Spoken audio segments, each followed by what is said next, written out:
झारखंड के बिशुनपुर में इन दिनों 30 से ज्यादा समूह मिलकर के लेमन ग्रास की खेती कर रहे हैं। लेमन ग्रास 4 महीनों में तैयार हो जाती है और उसका तेल बाजार में अच्छे दामों में बिकता है। इसकी आजकल काफी मांग भी है।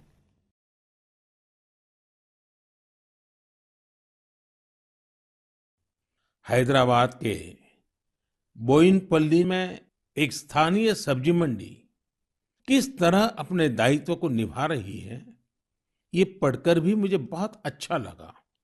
हम सब ने देखा है कि सब्जी मंडियां में अनेक वजहों से काफी सब्जी खराब हो जाती है। ये सब्जी इधर-उधर फैलती हैं, गंदगी भी फैलाती हैं। लेकिन बोयिनपल्ली की सब्जी मंडी ने तय किया कि हर रोज बचने वाली इन सब्जियों को ऐसे ही फेंका नहीं जाएगा। सब्जी मंडी से जुड़े लोगों ने तय किया, इससे बिजली बनाई जाएगी।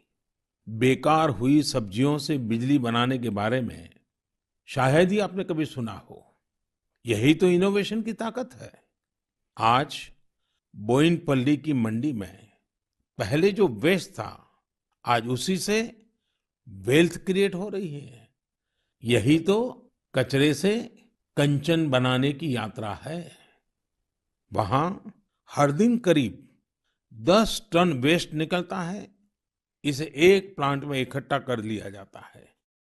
प्लांट के अंदर इस वेस्ट से हर दिन 500 यूनिट बिजली बनती है और करीब 30 किलो बायोफ्यूल भी बनता है। इस बिजली से ही सब्जी मंडी में रोशनी होती है और जो बायोफ्यूल बनता है उससे मंडी की कैंटीन में खाना बनाया जाता है ना कमाल का प्रयास।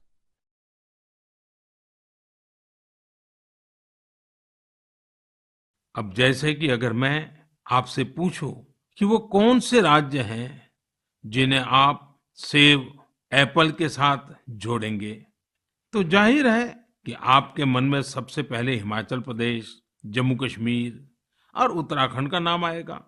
पर अगर मैं कहूं कि इस लिस्ट में आप मणिपुर को भी जोड़ दीजिए, तो शायद आप आश्चर्य से भर जाएंगे। कुछ नया करने के जज्बे से भरे युवाओं ने मणिपुर में ये कारनामा कर दिखाया है। आजकल मणिपुर के उखरुल जिले में सेब की खेती जोर पकड़ रही है। यहाँ के किसान अपने बागानों में सेब उगा रहे हैं। सेब उगाने के लिए इन लोगों ने बाकायदा हिमाचल जाकर ट्रेनिंग भी ली है। इनमें से एक हैं टीएस रिंगफामीयोंग। ये पैसे से एक एरोनॉटिकल इंजीनियर है। उन्होंने अपनी पत्नी श्रीमती टीएस एंजल के साथ मिलकर सेब की पैदावार की है।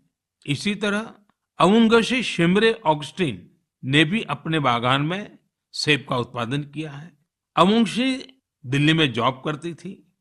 ये छोड़कर वो अपने गांव लौट गई और सेब की खेती शुरू की। मणिपुर में आज ऐसे कई एप्पल ग्रोवर हैं जिन्होंने कुछ अलग और नया करके दिखाया है।